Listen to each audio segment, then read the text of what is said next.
Hi, this is Mr. Capert. In this video tutorial, I'm going to talk about scaling sketches.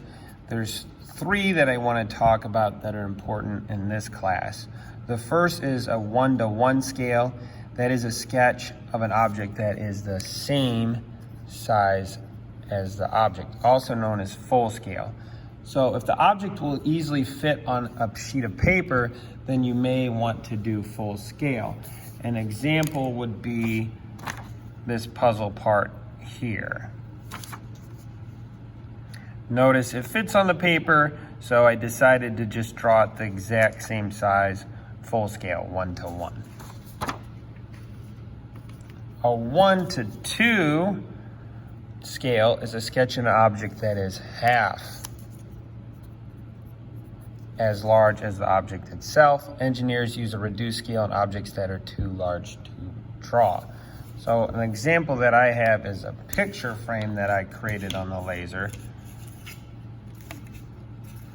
It's too large to fit on a sheet of paper. So what I needed to do was reduce it down to half scale. Now notice with half scale, the overall length of this frame is about 12 inches. So when I drew the half scale, it's drawn as 6 inches.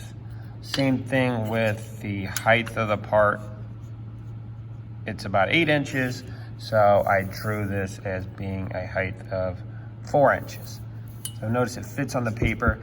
A reduced scale is used for large objects like a yacht. If you're designing a yacht, or a ship, or a car, it wouldn't fit on a sheet of paper, so we need to reduce it down.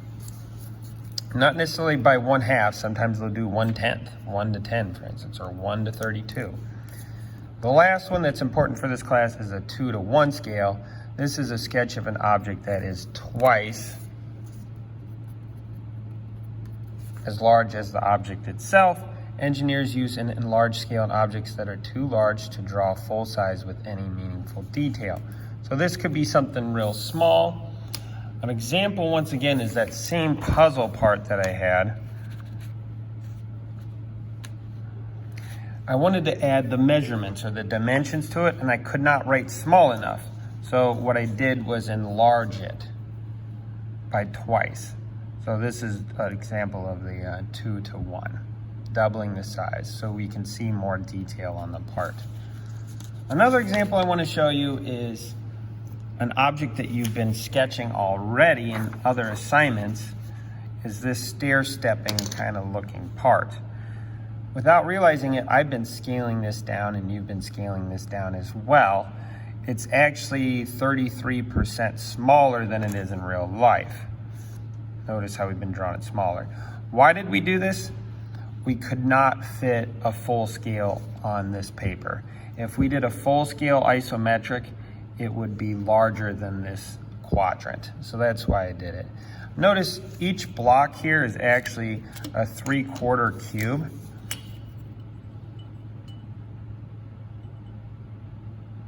Three-quarters of an inch. And instead, we've been drawing a lot of these as just a 1/2 inch. So we've been shrinking it down so that it'll fit on the paper, which is fine as long as you're consistent. Let's look at the example at the bottom of the worksheet. This is full scale of the object, its actual size in the real world, and this is what a 2-to-1 scaled sketch would look like of that object. Make sure when you're drawing these that you're doubling the length, width, and the depth of it, or the length, width, and height, I should say. The length, width, and height should be doubled. So notice, let's look at a small detail here. This cube here up on top, on this paper, it's just a 1-by-1-by-1. When I doubled it, this thing is now 2-by-2-by-2. Notice that the width of this in 1-to-1 is 3 grids. Now it's 6 when I double it up. Let me know if you have any questions.